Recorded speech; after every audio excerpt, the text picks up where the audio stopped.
Сәлеметсіздер ме оқушылар? Бүгінгі сабағымыздың тақырыбы ерігіштік.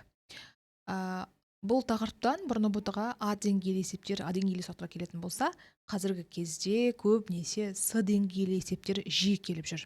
Сондай берілгені қиын, бірақ шығарылу жолы оңай. Лайфхактармен үйренгің келсе, сабақты соңына дейін қара. Олай болса, кеттік. Алдымен өзім жайлы айта кетейін. Ырсалды Уәлихан қызы химиядан ұбт саласында айдап жүргеніме 10 жылдан астам уақыт болды. Оның ішінде 9 мыңнан астам оқушы оқытып, жоғары нәтижеге бірге жеткен болатынбыз. Олай болса, кеттік, бастайық. Негізі біз ерітінділерді ерігіштігіне қарай үшке бөліп қарастырамыз, иә? Суда жақсы еритіндер, аз еритіндер, немесе ерімейтіндер, яғни іс жүзінде ерімейтіндер. Жақсы ерейді деп отырғанымыз 100 грамм суда 10 граммнан артық зат ерсе, мысалы қант жақсы ереді ғой суда, иә? Оларды біз жақсы ерейтіндер дейміз. Тұз, қант деген секілді заттар. Ал енді 100 грамм суда 0,1 граммнан 1 граммға дейін ғана ерсе, онда оларды біз аз ерейтіндер жатқызамыз. Мысалға гипс, ғаныш деген сияқты, иә? Ал іс жүзінде ерімейтіндер, олар 100 грамм суда 0,01 граммнан аз ерсе, оларды біз іс жүзінде ерімейтіндерге жатқызады екенбіз. Жалпы ерігіштік дегеніміз берілген температурада 100 грамм еріткіште ери алатын заттың максималды массасымен анықталады. Мысалға, қанттың 20 градустағы ерігіштігі 2000 грамм литр. Грамм на литр деген сөз 1 литр суда 2000 грамм қант ери алады деген сөз. Немесе 100 грамм суда 200 грамм қант ери алады деген сөз. Ол ерігіштік анықтамасын беріп өттік.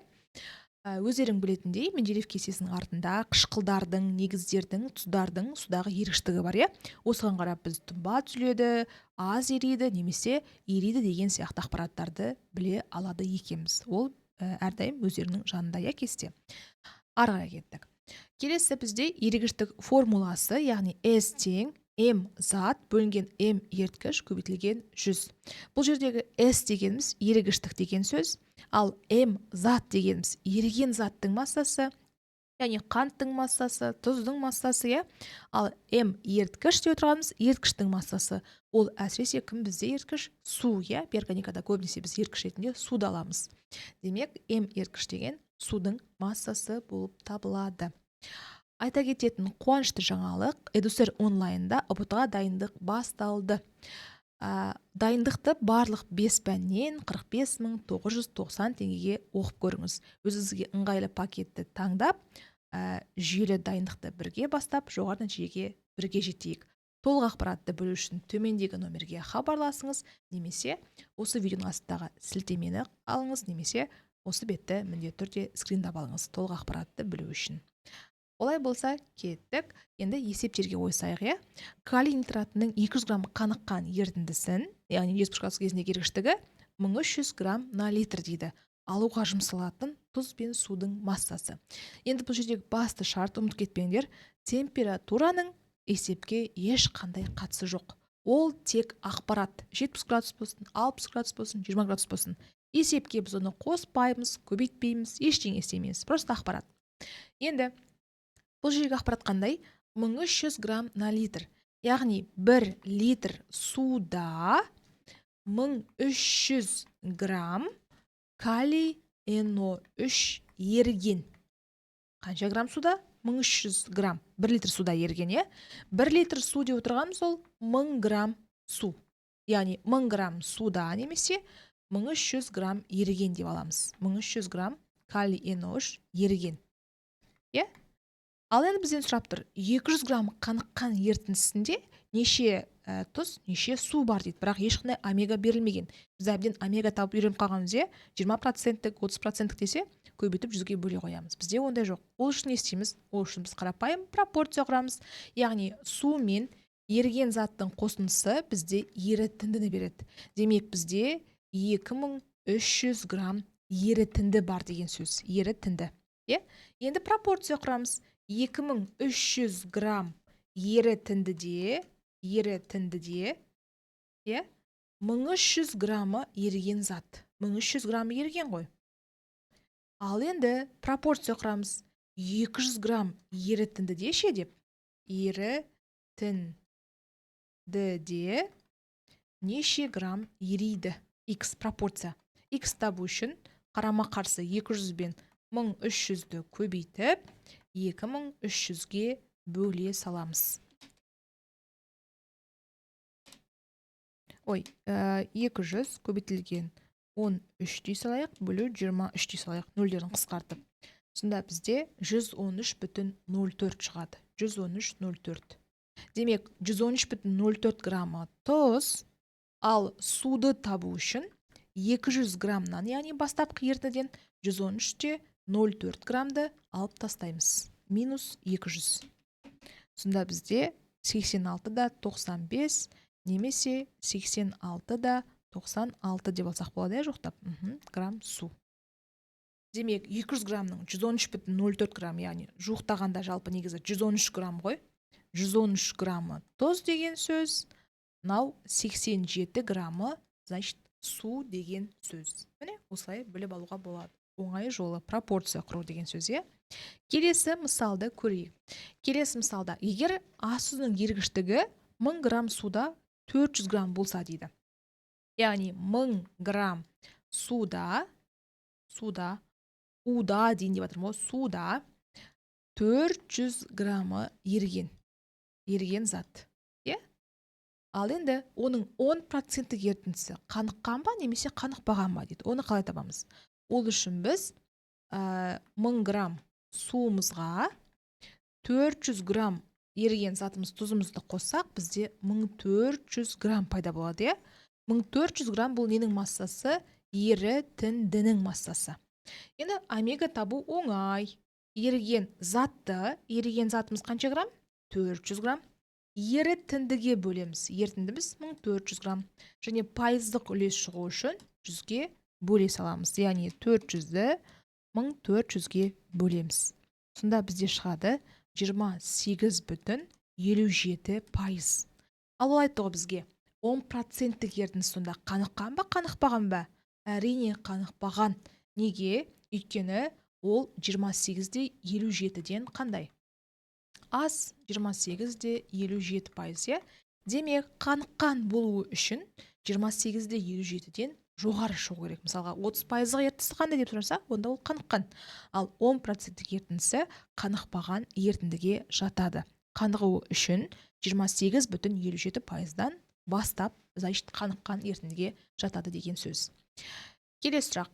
1000 грамм судағы натрий карбонатының ерігіштігі 218 грамм. Жаңа айтып кеттім, температура бізге аса маңызды емес. Өйткені біз оны сан ретінде ешқандай формулаға көбейтпейміз, азайтпаймыз, қоспаймыз. Енді ерітіндегі массалық үлесі сұрап тұр. Омега тең М еріген зат бөлінген М ерітінді дегенді жатқа білеміз. Ерітінді көбейтілген 100% дегенді. Енді осының орнына қоя саламыз. Еріген затымыз қанша? 218. Ал ерітінді тек қана судан тұрмайды. Яғни су плюс еріген зат. Сонда біз 218-ді 1218-ге бөліп 100-ге көбейтеміз. Сонда бізде 17,89 пайыз шығады. 17,89. Тағы бөліп көрейінші. 218 бөлінген 1218. Көбейтілген 100 десек, 17,89 пайыз. Енді тестте жуықтап 18 пайыз деп тұру мүмкін, немесе дәл осы сияқты 18,7 пайыз деп тұру мүмкін. Сол үшін калькулятормен есеп шығарған кезде әсіресе бұтыда үтірден кейін 2-3 санды алуға тырысыңдар. Сол кезде есептерің дұрыс және анық шығатын болады. Келесі, калий хлоридінің 50 градус кезіндегі ерікштігі 20 грамм болса, 300 грамм ерітінді әзірлеу үшін жұмсалатын тұз бен су дейді. Бағанағы сияқты, бізде градус қайталап айтам, не важно, 100 грамм су. 100 грамм су, суда дейік мақұл, 20 грамм еріді. Сонда 100 плюс 20 десек, бізде общий 120 грамм ерітінді пайда болды. Ерітінді. Енді қарапайым бағанағы сияқты пропорциямызды құрамыз. 120 грамм ерітіндіде 20 грамм зат ерді ғой, 20 грамм тұз ерді ғой, Ал 300 грамм ерітінді ше? 300 грамм ерітіндіде ше неше грамм тұз ериді? Болды. Пропорциямызды құрамыз. 300-ге 20-ны көбейтіп, 100-ге бөліп аламыз. Сонда бізде пайда болады қанша? 60 па? 3-ті 2-ге көбейтсек 60 грамм тұз. Суды табу үшін 300-ден 60-ты аламыз. Сонда 240 грамм су. Сонда 60 граммы тұз, 240 грамм су құйсақ, бізде 300 граммдық ерітінді әзірлеуімізге болады екен. Жаңағы ергіштігі 20 грамм болатын болса. Ал уже ергіштігі басқа болып сан мәлімет өзгерсе, онда бізде сәйкесінше есебіміздің жауабы өзгереді деген сөз. Тағы да естеріңе сала кетейін, бізде барлық 5 пәннен дайындықты 45.990 теңгеге оқып көруіңе болады. Өзіңе ұнаған ыңғайлы пакетті, мысалға 2 таңдау пән деген сияқты оқып көріп, ары қарай да басқа пәндерді жеке-жеке оқуыңа болады. Ол үшін толық ақпаратты мына төмендегі номерден біле аласың, немесе осы ақпаратты жоғалтып алмас үшін осы бетті скриндап ал.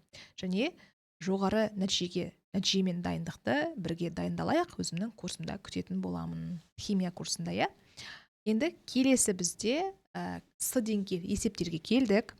Қорғас нитратының 100 градус кезіндегі ерігіштігі 140 грамм дейді. Уже бұл жерде енді 2 градус береді бізде. 100 градус кезіндегі ерігіштігі 140 грамм, ал 20 градус кезіндегі ерігіштігі 55 грамм.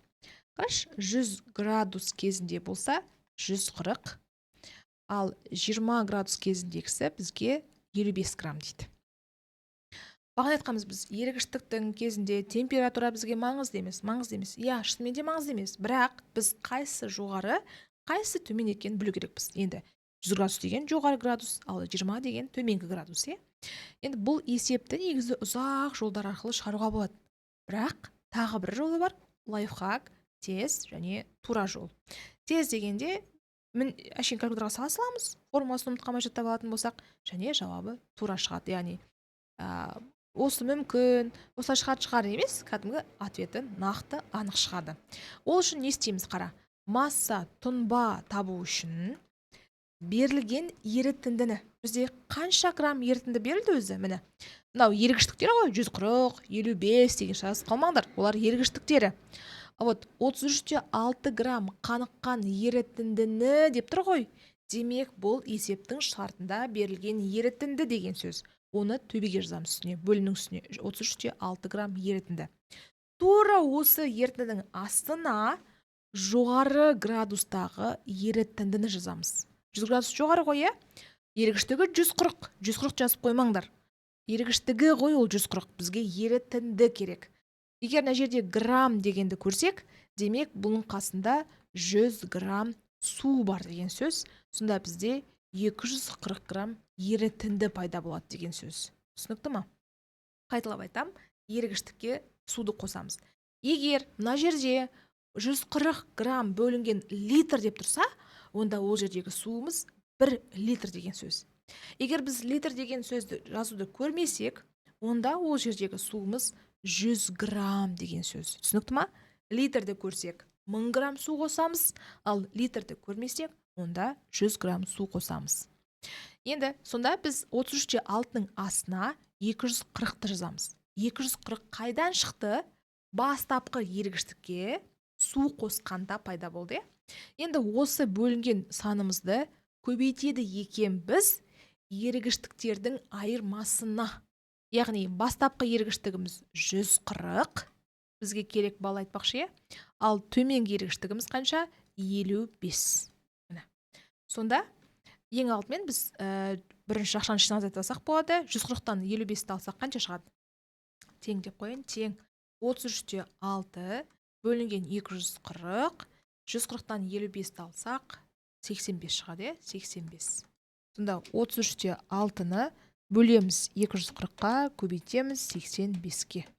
Сонда 11-9 деген шама шығып тұр. Жауапта 11-9 деп дәл осылай тұруы мүмкін, немесе оны жуықталып 12 деген жауап тұруы мүмкін. Демек, 11-9 граммы тұнбаға түседі деген сөз. Ерітіндіні суытқан кезде 100 градустан 20-ға дейін салқындатқан кезде осындай тұз тұнбаға түседі деген сөз. Келесі есеп. Келесі есепте енді калий нитратының 60 градус кезіндегі 200 грамм ерітіндісі берілген. Қайталап айтам, мынау 200 грамм деген ерітінді, ергіштік емес. Ал 60 градус кезіндегі ергіштігі 1100 грамм на литр, ал 35 градустағысы 570. Жазып қояйық бір жерге. 60 деген кездегісі қанша? 1100 грамм на литр деді.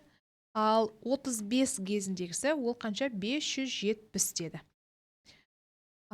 Енді бағанаға әдіске саламыз. Қайтадан масса, тұнба, яғни тұз тең берілген ерітінді деп айттым. Ергіштікке дым қатысы жоқ. Қанша грамм ерітінді берілді?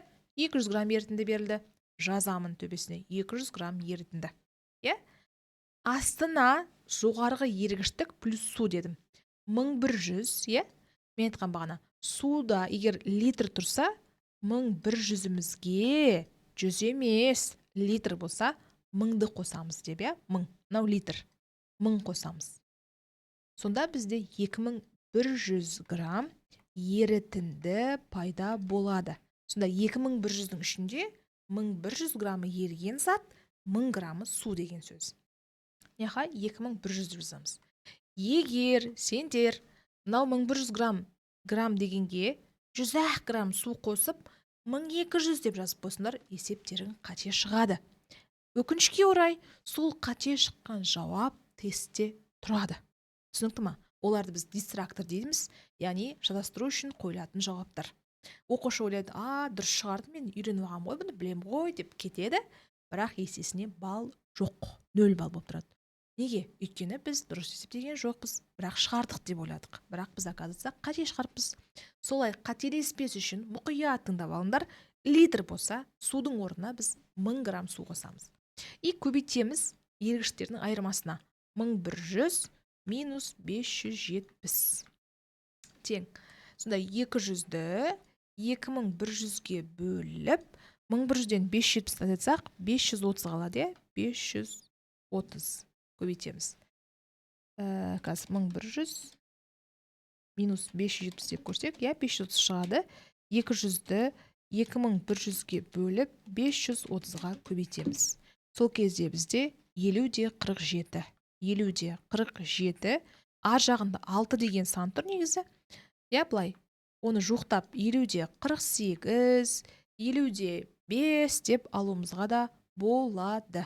Тіпті ол жауап жоқ болса, 51 деуге де болады. Жоқ, 51 деген келмейді екен, 48 бізде 4 жоқталмай қалады. Сондықтан 50-де 5 деп қана алады екенбіз. Сол үшін жауап бергенде мұқият болыңдар, тіпті сандарына үшін, үтіріне үшін мұқият қарау керек болады. Келесі есеп. Дәл сондай ергіштік. Егер есіңде жаңағы алғашқы шығарылушылар қалған болса, осы жерден паузаға қойып, өзің шығарып көрсең болады. Сосын біздің шығарған жауаппен сверка жасап көресің, дұрыс шығардық па, жоқ, бұрыс шығардық па деген секілді. Олай болса кеттік, мен шығарылу жолын жазуға кірісемін. Так, енді 10 грамм ерітіндісі берілген, қара. Ерітіндісі берілген деген сөз жаңа айттық үстіне қойылады, берілген ерітінді. Ал 80 градустағы ерігіштігі қанша? Міне, 100 грамм судағы деп өзі подсказка беріп тұр. 100 грамм судағы ерігіштігі қанша? 635 грамм. Ал 20 градустағы ерігіштігі 100 грамм суда ериді. Ол қанша? 228 грамм. Көрдіңдер ма? Жаңа кейбір жерде 100 грамм су деп келеді, кейбір жерде 1000 грамм су деп келеді. Соған өте абай болыңдар, Так, енді бағанағы формулаға саламыз. Тұнба, ойбай, т деп қойып, масса тұнба тең үстіне берілген ерітінді. Бізде бұл жолы 10 грамм ерітінді берілген. Астына үлкен ерігіштік плюс су. Үлкен ерігіштік 635, оған суымыз 100 грамм. Міне 100 грамм судағы деп айтты, 735. Сендер 1000 қосып қойсыңдар, 1635 болып кетеді, сол үшін мұқият болыңдар. 100 грамм суда деді ма? 100 грамм қостық. 735. Көбейтеміз ерігіштіктердің айырмасына. Бастапқы ерігіштігі 635, кейінгісі 228. Болды, орнына қоя саламыз. 10-ды 735-ге бөліп алып, 635 минус 228 десек, 407. 407-ге көбейте қоямыз. 10 бөлу 735 десек, бізден 5,54 деген шама шығады екен, жоқтап 5,54. Міне, масса 5,54-ге тең болды. Көрінер ма? Осындай берілген ұзақ түсініксіз есептерді осы лайфхакпен, осы оңай жолмен тез әрі дұрыс шығаруға болады. Бірақ бастысы формуланы кімнің қайда қою керек екенін ұмытпау. Сандарын 10 грамм ерітінді төбесіне, ергіштік плюс су астына деген секілді. Сол үшін қайталап, видеоны қайталап көріп, есептерді шығарып, практика жасау керек болады. Осындай берілгені қиындау, с деңгейлі есептерді оңай әрі тез түсін келсе, мен өзімнің 1 жылдық курсымда күтетін боламын. Жаңа айта кеткенімдей, бізде барлық 5 пәннен дайындықты 45.990 теңгеге бастап оқып көрсең болады. Яғни өзіңе қалаған пакет таңдап оқып көрсең де болады. Ол үшін толық ақпаратты білу үшін төмендегі номерге хабарласыңыз, немесе осы бетті скриндап алсаңыз болады. Келесі сабақтарда көріскенше сау болыңыздар.